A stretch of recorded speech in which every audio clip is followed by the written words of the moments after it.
mukuru w'igihugu, nyakubahwa mushikiranganji wa mbere w'urwego nshingwabikorwa bw'u Burundi, ba nyakubahwa bashinga amateka n'abakenguza amateka mukoraniye ngaha,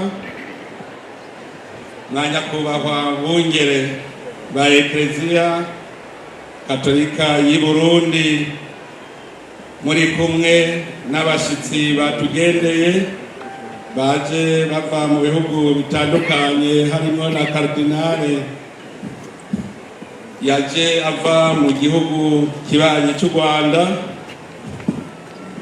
Bihebeye Imana mwese muri ngaha, ndongozi zitandukanye, baba bari mu nzego nshingwabikorwa na nshingwantwaro, mwese shengero ry'Imana mukoraniye ngaha, tugira amahoro y'Imana, tugire Kristo wacu Yesu Kristo.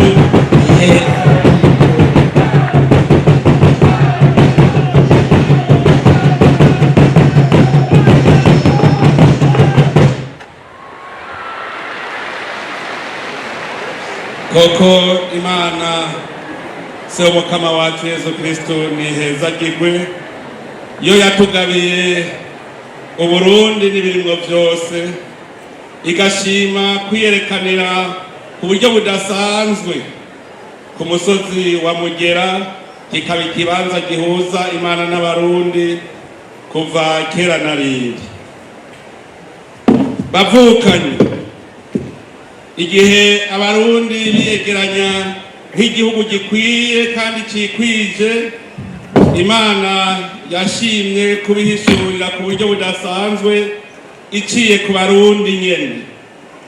Basokuru bacu baramenye hakiri kare ko hariho ikibarengeye kiri hejuru ya byose, baraheza bita kibirengeye Imana. Iyo ubonye mu Kirundi ijambo ry'akame tudasangiye n'izindi ndimi, ucumenya ko ico rivuga camyeho kuva Umurundi aremwa, kuko niwe nyezina aba yacise izina kuko akibonye.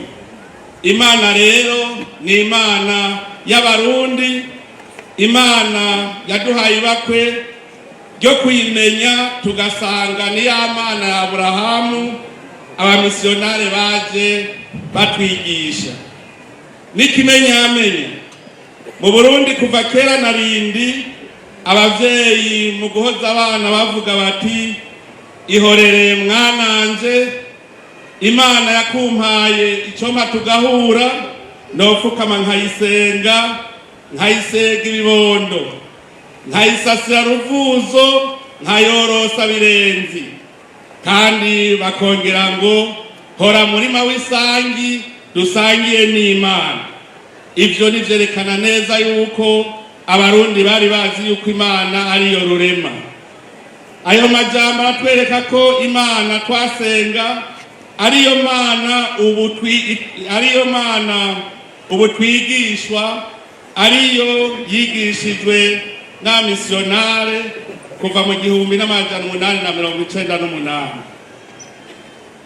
Igitera amakenga benshi nuko Abarundi batisabira, baritura kiranga canke rumenyi ngo abasabire. Ayo majambo yo guhoza umwana ntiyatangujwe n'abamisiyonare bamaze kuza mu Burundi. Abarundi bamenye Imana hakiri kare, baramenya ko hariho indavyi ibitwararitse rugira inka n'ibibondo. Ivyo twobishingira intahe kuko ntaho twabonye canke twumvise Abarundi basenga ibuye canke igiti, naho bibaza ko hari barumenyi bamenyera umuntu ibizomushikira. Ivyo navyo n'abandi byarabashikira, kuko ntasi itagira shetani. Kandi no mu Burundi vyaramye, Imana na Rwuba rwa Bigata vyama bibangabanganye. Aho Abarundi bari batandukanye n'andi mahanga, bwari uburyo bwo gusenga iyo Mana.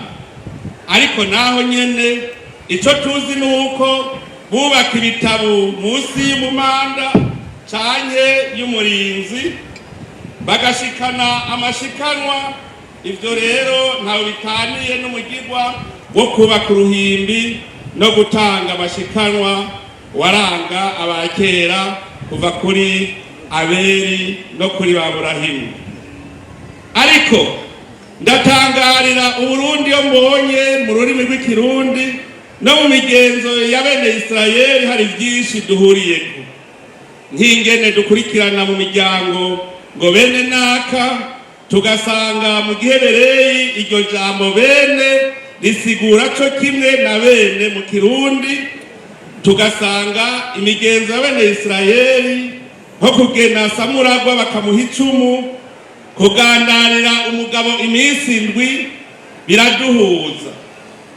Kandundura nasanze bene Israeli bamwe na ntaryo barondera umusozi w'Imana, bica bihurirana n'abarundi nabo barondera mu mana za mugera. Muri bene Israeli co kimwe no ku barundi, ku musozi ni ihuriro ry'isi n'ijuru, ni ihuriro ry'Imana n'abantu. Uyu musozi wa mugera ari w'abarundi bose bise mu mana za mugera kuva kera na rindi, ntaho utandukaniye n'umusozi wa Horebi canke wa Siyoni mu vyiyumviro vy'abarundi. Ivyo naravyiganiye nyen'ubweranda Papa François, nawe arabitangarira.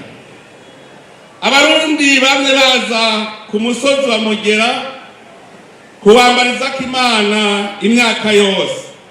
None raba n'abamisiyonare baje mu Burundi ntibanyuzwe n'umusozi wa Muyaga, baruhutse bashinze icicaro ca mbere c'umwepiskopi ngaha nyene mu mana za mugera. Kandi natwe uko umwaka utashe abarundi b'intara zose bama bahuriye kuri uyu musozi kwambaza Imana n'umuvyeyi w'Imana Bikira Mariya.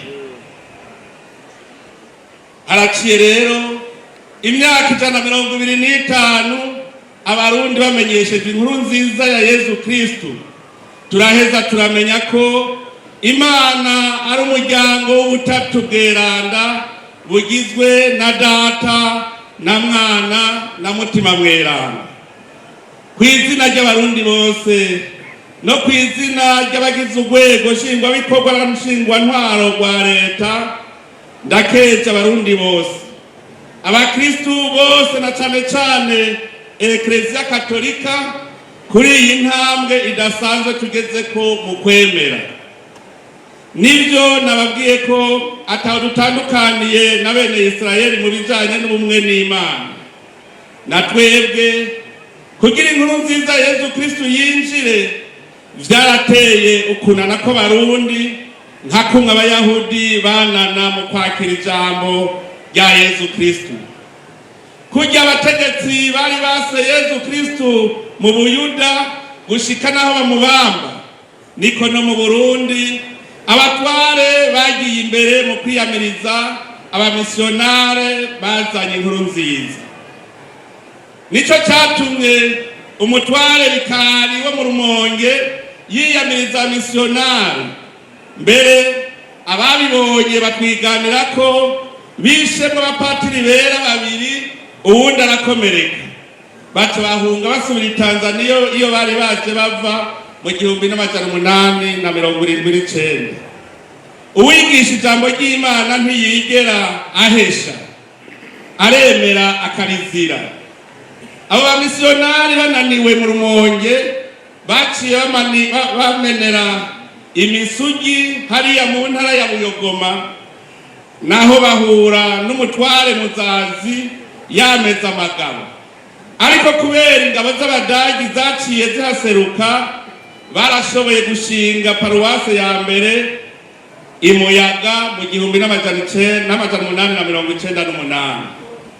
Aha mu Burundi rero murumva ko ijambo ry'Imana ryinjiye na Shetani iriherekeje, kuko abamisiyonari bashinze icicaro bahagarikiwe na za ntwaro z'igikoroni arizo zazanye injyane mu Burundi kugira nabo bashobore gutwarika.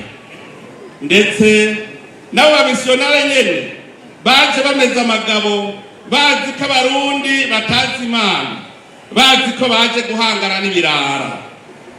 Murazi ko ahari shetani umuzirikanyi agutegeka guhangana na mugenzi wawe, uwobaye umuntu nkawe ukamwita umwasi. Ni ukuvuga ko baje bazi ko baje gusambura iby'abarundi bemera, baca bashika bashira mu ngiro imigambi bari bafise batabanje gutohoza ngo babone ko abarundi ari abantu b'ubuntu. Uko ijambo ry'Imana ryinjira niko na shetani tabura ikibanza mu barundi no mu bari baje gucinyiza abarundi. Murumva ko ingaruka mbi zitari kubura, kandi n'ubu turacahuhutwa aho zadukomerekeje. Eka ndetse n'ubu hariho abakirondera urwango mu bamenyeshamana ngo ijambo ry'Imana ryazanywe n'abakoroni ngo nta cyiza cobavamo. Ku bwanje kandi namwe ndabasaba kubitegera nk'uko ndabitegera, ijambo ry'Imana ryavuye aho ryavuye ku Mana. Abo bakoroni tuvuga babaye ikiraro gusa. Nibaba bakoze nabi urazokumviriza ibyo bavuga, nturabe ibyo bakora, kuko iryo jambo ry'Imana nyene rirabitwigisha rivuye mu kanwa k'umwana wawe Yesu Kristo. We watubwira ati ibyo bababwira byose murabikore kandi mubizigame, ariko ntimwigane ibyo bakora nkako ibyo bavuga sivyo bakora. Ibyo tubisoma mu gitabo c'Injili ya Matayo ikigabane ca 23 ku murongo wa 3. Ku bakoroni muranga akarangamutima k'ubukoroni, ariko ijambo ry'Imana murizigame kandi murishire mu ngiro. Naho abamisiyonare bashinze imizi bahagarikiwe n'abakoroni, Imana yoyo yarabiyeretse kumwe yiyereka umutumwa Pawulo igihe yari karatoteza abakristo ba mbere. Abakera baratubwira ko ngaha aha nyene mu Mana zamugera bahashitse ibitwazi byabo byarabangiye kubandanya, bica biriryamira. Ibyo bica bisa naho mu marayika yazibira indogobwa za Baramu agiye kurwanya bene Isirayeli. Baramu ntiyigeze abona umumarayika, ariko indogobwa yamubonye yaciye ibundara munsi ya Baramu, aho yomenye ikivuze aca arayikubita. Niho habereye igitangaza, aho indogobwa yaciye ivuga ngo unkubitiye iki. Abamisiyonare bobo bashitse mugera, indogobwa zaciye zibundara, Imana ikirabongorera iti naha nyene mwahashitse ntimurengana. Niho baca bashinga ihema rya mbere, baca bahaguma bwome. Ihema riba rirubatswe, ubwuzure bwa kera na bushasha biba birafatanye mu Barundi gushika n'ubu. Naha mu Mana zamugera twafataniye n'ubutumwa bwa Yesu Kristo. Ni ngaha twamenyeye Bikira Mariya umuvyeyi w'Imana n'abantu. Naha twamadukoranira tuje kunywana n'Imana, twigana umuryango mweranda w'i Nazareti.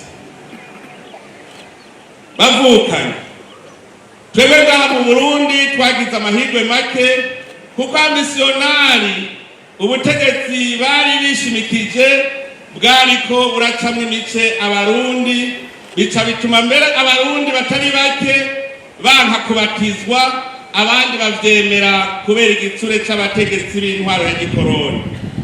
Ico nico catumye mu rukurikirane rw'ibintu Eklezia Katolika mu Burundi yigenza nk'ubutegetsi bw'igihugu. Ubu ku munsi wa Yubile ukuri n'ukuvuga, ni naco gituma n'ubu usanga hakiriho abahereza nkuka bigorana kumva ko umurongozi afise ijambo aho bakoraniye. Ariko ubuhoho vyotuma, kuko aho hambere hahise hariho bamwe batashobora no kwitaba amanama aremesheje n'indongozi z'igihugu. Ivyo ndabivuze kuko ndabitegera kandi nkabivuga ko ubuhobu ndategera kuko aho hambere hahise ubutegetsi bw'igihugu bwari bwaratanze imihoho ku byerekeye kurondera ineza y'ubuzima bw'abenegihugu, ucumenga babutereranye abihebeye Imana gusa. Natwe turabizi abasabikanya nibo basangira n'ijambo. Eklezia Katolika niyo yihaye ijambo mu benegihugu, kuko nta n'umwe yoharira ko mu bijanye n'indero ari Eklezia Katolika yari imeze nk'ubushikiranganje bw'indero, mu bijanye n'amagara y'abantu naho ikaba nk'ubushikiranganje bw'amagara y'abantu. Nta n'uhakana ko Eklezia Katolika ariyo ibicishije mu ishirahamwe Karitasi yitwararika ibijanye no gufatana mu nda. Ivyo indongozi nizivyemere nivyo, kuko igihe ca yubile ni igihe cyo kumenya ukuri no kwibohora. Ingorane tugira mu gihugu cacu nuko kubera guharanira igihagararo n'ivyicaro n'ivyubahiro hari abatemera ko ibintu bisubira mu buryo vyari gutonda.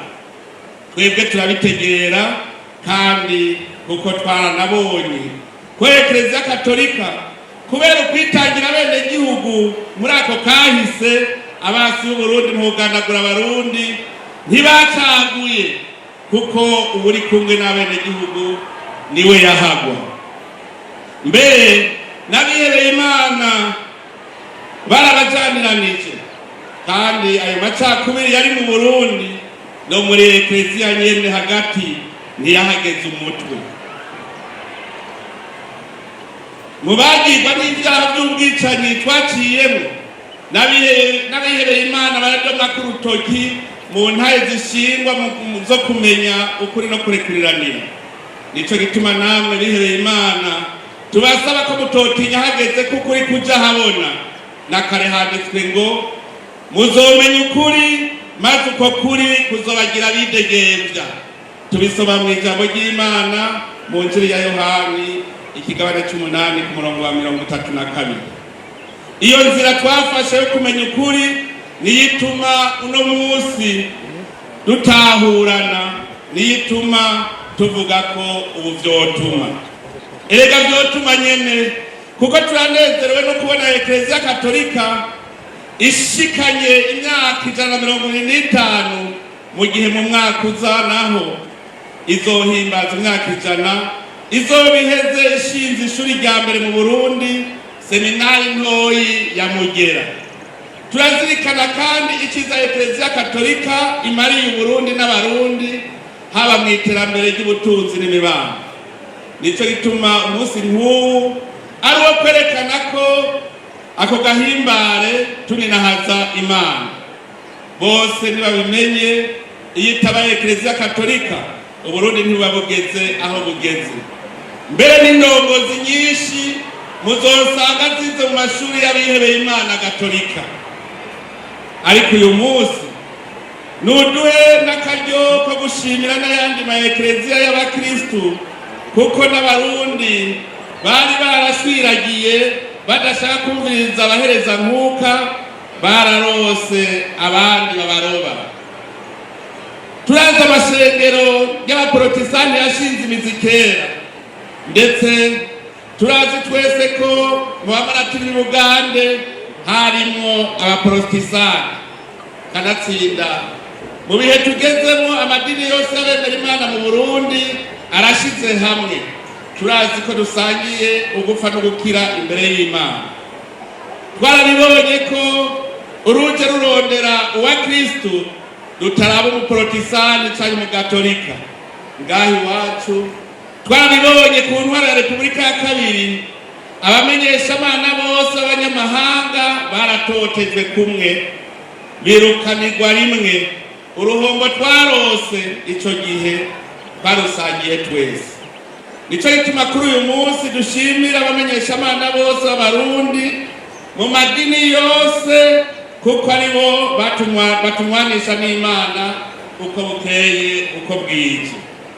Kuri uyu munsi tukaba dushimira bimwe byihariye Eklezia Katolika yaduteguriye uyu munsi w'intibagirwa. nico gituma tunezerejwe nuko itigunganya uyu munsi mukuru bakawumenyesha n'amakungu, na cane cane umukuru wa Ekleziya avyagiye i Roma mu cicaro gikuru. Ndaramukije kandi ndahaye ikaze aha mu gihugu c'u Burundi umuvukanyi wacu, intumwa ya Papa mu Burundi, amaze igihe ariko aranywanisha leta y'u Burundi na leta y'i Vatikani, ariko arafasha kugira ngo Ekleziya Gatolika mu Burundi ikorane koko bafatanye mu nda hagati y'inzego na Ekleziya. Rero twagomba dukengurukire cyane ibyo vy'imvamutima Musenyeri intumwa ya Papa nga mu Burundi, kuko ariko akora ivyiza bikomeye muri iki gihugu cacu. Turamukengurukiye cyane. Kubera ivyo ndazi yuko nahazi Kirundi kuko n'umuvukanyi wacu, nagira ndamushikirize indamutso mu rurimi yumva atawurinze kumusigurira. Monseigneur, nous vous remercions, ça c'était le pape François qui a bien voulu vous envoyer célébrer avec nous cet événement inoubliable sur son mont de Mugera, mont consacré à Dieu depuis nos ancêtres. C'est sur son mont de Mugera que le père Louis Rwagasore, à l'époque où il était Premier ministre, avec les évêques catholiques du Burundi, sont venus consacrer le Burundi à la Vierge Marie et ainsi mettre le pays sous la tente de protection de la Mère de Dieu le 15 août 1961.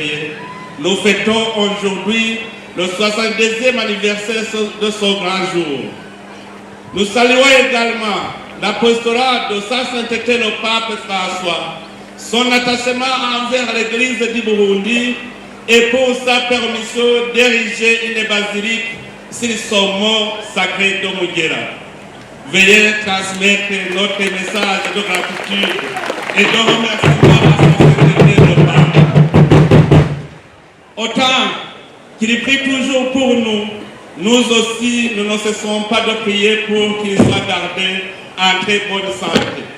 Le peuple burundais est impatient de l'accueillir un jour avec joie dans notre bon pays, le Burundi. Que la Sainte Marie, Reine de Mugera, intercède pour lui. Banyakubahwa mwese bakristu bene wacu, twongere dushimira Imana mushobora byose ku byabereye kuri uyu musozi. Haraciye imyaka 123 kuko ariho habereye igitangaro cy'agatangaza, aho ubwuzure bwa kera bw'abarundi n'Imana bwaramukanya n'ubwuzure bushasha. Abahora basenga Imana y'u Burundi bakakirana amahoro, Imana ya Israeli, Imana ya Abrahamu na Yesu Kristo umwana wayo. Kuri twebwe n'amata yavyaye amavuta, kuko twasanze ari Imana imwe dusangiye twese.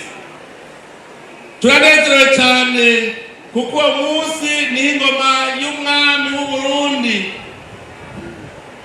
yakurira ingoma y'umwami w'abami atanganda zitikiye. Icivugo cy'u Burundi kica kiba Imana umwami u Burundi, Imana ibiraronse icicaro mu Burundi. None turahimbawe cyane kuno munsi abarundi twese tubitegera kandi tukabizirikana yuko Imana ari umwami w'u Burundi, twebwe indongozi tukaba tumwabana. Nico gituma uyu musozi mweranda dukoraniye ko kuri uno munsi tutawufata nk'umurambo usanzwe, kuko ahantu hafise amateka adasanzwe mu buzima bw'igihugu cyacu. Ahantu hari Imana n'ikimenyamenya nuko ariho hama hapega abambaza Imana bo mu makoraniro yose y'Imana uko bukeye uko bwije. Ngaha nibaza ko ntabesha ko patiri wa paruwase Mugera, Patiri Mpozako, arabizi kandi arabishingira intahe yuko amashengero yose yama yaje gukoranira ngahe Mugera kwambaza Imana. None rero mu guhimbaza imyaka 125 mu mpunde tuzirikane gatoyi twebwe abarundi icyo turi imbere y'Imana. Twavuze mu kanya ko Imana yimenyesheje abarundi kuva kera na rimwe, kukaba nkako imbere y'uko abamisiyonare baza mutima mweranda yarazunguruka mu barundi akabigisha ubuntu. Abavyeyi baravumbika umucanwa mu ziko bakongera bakamana amazi mu nzu biteze ko Imana iza kurema ikoresheje amazi n'umuriro. Barigisha abana kubaha ivyaremwe, gusonera ababaruta n'abantamagara, guha indaro abari ku rugendo no kwakira neza bakavantara, kugaburira abashonje, gutabara abari mu bihe bigoye n'iyindi mico runtu, ku buryo aho bigishirije abarundi amabwirizwa 10 wasanga ari ukubwira mu yandi majambo ivyo basanzwe bakora kuva kera na rimwe. Kuri twebwe umuzo w'ijambo ry'Imana yari nk'amata avyaye amavuta ko. Uno munsi turashima intambwe Eklezia Gatolika yateye kuva aho abarundi bifatiwe mu minwe kazoza kabo, na cyane cyane kuva aho Eklezia y'u Burundi itanguriye guterera agacumu k'ubumwe mu kurwanya intwaro z'agahotoro, ikongereza umurindi mu kongereza amashuri n'amavuriro, mu kubaka za kaminuza, mu gutabara impunzi n'abatesheje izabo n'ibindi. Ariko rero naho turiko turahimbaza imyaka 125 tumenya inkuru nziza ya Yezu Kristo, haracari hagahazi. Ivyo bihugu abazanye ijambo ry'Imana mu 1898 baje baturukamwo, aho kuduha akarorero keza, uno munsi niho hava abatwigisha gusambura amabwirizwa y'Imana. Uno munsi bahiganwa mu gusambura ikiremwa muntu, mu gukorora inda, mu guhohosha abari ku musego, mu gukora ibigwanisho ruhonyanganda, mu gukora ubumara bwica urubozo kubera ishari n'inzigo n'ibindi. Bene ivyo bihugu nibo batwigisha gusambura ingo, bakavuga ko abasanga ibitsina bashobora kurongorana, bagahimiriza abantu usambanya atamutima usimba, bakigisha abantu ubuhumbu n'ibiterasoni ku mugaragaro. Uno munsi rero ubu kwigira inama kugira ngo izo nyoshambi ntituzigwemwo, ko twahisemo guhimbaza yubile y'imyaka 125 abakristo bashinze imizimu, ubukristo bushinze imizi mu Burundi. Turi kuri uyu musozi wa Mugera, nitumenye ko Imana iri ku musozi yamwerekana ubuninahazwa bwayo. Mu gihe cy'umwuzure amazi amaze kugabanuka, Imana yahagaritse ubwato bwa Nowa ku musozi wa Ararati, iraheza igabira Nowa n'abiwe iteka ryo gutangura gushasha uruvyaro rw'abantu. Ngahi Mugera ni Imana yagereranirije abamisiyonari ko ariho bazoshinga Eklezia y'u Burundi bwa mbere. None nyine ubweranda Papa François yaratuvotora iteka ridasanzwe ryo kutwemerera ko ngaha tuhubaka ingoro y'Imana, iyi iteka ridasanzwe ry'uko iyo ngoro y'Imana yoba baziliki.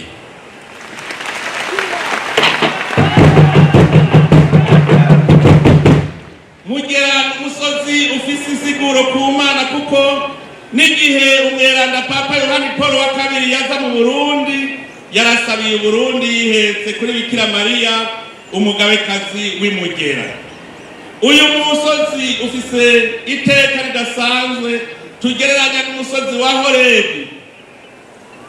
Mu kurokora bene Israeli ku musozi wa Horebi ni Imana yabonekeye Musa, imuha ubutumwa bwo kuja gukura mu buja uwo muryango wa Israeli wari mu maganya.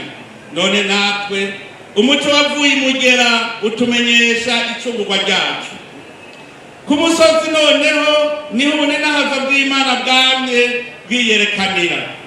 Hari ku musozi Tabori aho Yesu yerekana ubunenahaza bwiwe mu kwihindura imbere ya Petero, Yakobo na Yohana. na Musa avuye kubonana n'Imana ku musozi wa Sinayi yagarutse akayangana mu maso bose baramutangarira. Ese natwe rero uyu musozi wa Mugera woba araratiye Burundi, aho Burundi burokorerwa ibisebuzi, amazi y'isegenya n'ibihuhusi bwirirwa buracamwo muri iki gihe. Aho hambere hahise abakera batubwiye ko umuntu atewe agahungira ngaho Mugera yabakize ntawamusaga aho bamugirire nabi. Aha hamwe ikibanza cubashwe cyane mu gihugu cyacu, nico gituma n'umwami Ntare Rugamba ahereje urugamba rwo kunga Uburundi yaciye aza kugerera ngaha nyene Mugera. Ni gihamana kandi kubona Rudoviko Rwagasore yasabye Eklezia ko mu guhimbaza umunsi mukuru w'ibirizwa ryo mw'ijuru ry'umuvyeyi Bikira Mariya umuvunyi w'Uburundi, inkuka y'imisa yo kwama ihererezwa kuri uyu musozi wa Mugera, hagahurira abarundi b'intara zose. Uyu musozi wa Mugera rero nutubere Gorogota, aho tuza guhereza inkuka ishika ku nyota Imana, turi kumwe n'abungere n'abahereza nkuka bacu kugira ngo Uburundi burokoke. Nuno musi tuzanye Burundi, abarundi, ibihugu bibanyi, ibihugu biri mu ntambara hamwe n'isi yose. Twifuza ko uyu musozi wa Mugera woba Gorogota y'ubu, aho Yesu akiriza isinzi ry'abantu kubw'inkuka itagira gahonzi itangirwa hano. Ndifuza ko Mugera yoba nka Sinayi y'abarundi, aho Yesu yigishiriza kandi agatangariza abarundi ko bahiriwe, nabo bagatahura amabwirizwa yiwe, bagafata ingingo yo kubana neza na bose mu mahoro n'umutekano. Ese twokwama tuduga Mugera nk'abaduze Garizimu canke Tabori, tugataha tugabanya umuhezagiro, tukamenya gusenga Imana mu mutima no mu kuri. Birabereye ko Mugera ibi kibanza tubonera ku buninahaza bw'umukama, maze duhejeje kugabana umuhezagiro tugaca tumanuka mu bigwati wacu dushikiriza umuhezagiro abadashoboye kuhashika. Imugera ni hamere nk'umusozi wa Karumeli, aho Imana yigaragarije inganji y'ibimumwe igatsindwa n'inganji y'Imana mu nkuka iherezwe n'umuhanuzi Eliya. Natwe imitima mibi yizize iki gihugu cyacu itsindwe kubw'inkuka igira iherezwe n'abahereza nkuka dukikije ngaha. Ariko natwe tuzirikane neza, naho turiko turasaba mu guhimbaza imyaka 125 inkuru nziza ishitse mu Burundi, nitwisuzume turabe ingene twubaha amabwirizwa y'Imana n'ingene twoshira mu ngiro ubutumwa Imana yahaye twebwe abantu b'isi. Imana yaremye umuntu ngo agabe ibiri ku isi byose yaremye, yongere imuha ubutumwa bwo kurima isi kandi ayizigama. None rero turwanye ubunebwe, dukore igikorwa Imana idutegeka, kurima isi no kuyibungabunga. Hariho abarundi bashima kwigumira iyo bari ngo Imana izobahamana. Tumenye ko Imana yahaye amana bene Isirayeli kuko batari bwashike mu gihugu yabasezeraniye. Ndabatera kamo rero mwebwe barundi bene wacu, mwubahuke mukore, mwemere muruhe kuko atawurya hatamugoye. Kugira mutegereze impanuro nimurabire no ku mutumwa Pawulo yari yarize amashure maremare y'ubumenyi bw'isi n'ubw'Imana, ariko yakora ubutumwa akongera agakora ibyiwe, kandi ntawe yagoza ngo ntabaza amahera ngo nzotungwa n'amashikano. Nico gituma yabwiye ibinebwe iri jambo ati, hagize umuntu adashaka gukora no kurya ntarye. Nuko rero nanje ndasavye abihebeye Imana batanga akarorero mu kuba abahinga n'abanyamwuga babishitse, abungere b'imitima nabo babyigishe ko kugira ngo twese abarundi twumve yuko atawurya katamugoye. paruwasi zitanga akarorero mu guhuza ubutumwa no guhingura ibi na biriya. Mwirinde kuzera inze abakristu babigireko. Ariko kandi ibidukikije navyo turabigeramiye tubisambura. Gusambura ibidukikije ntaho bitaniye no kwiyahura, kuko hari ingwara nyinshi ziva ku mpemu mbi duhema. Gusambura ibidukikije nitumenye ko ari gusambura ivy'Imana yaturagije, twisubireko ico gicumuro ntikize kitwishuzwe.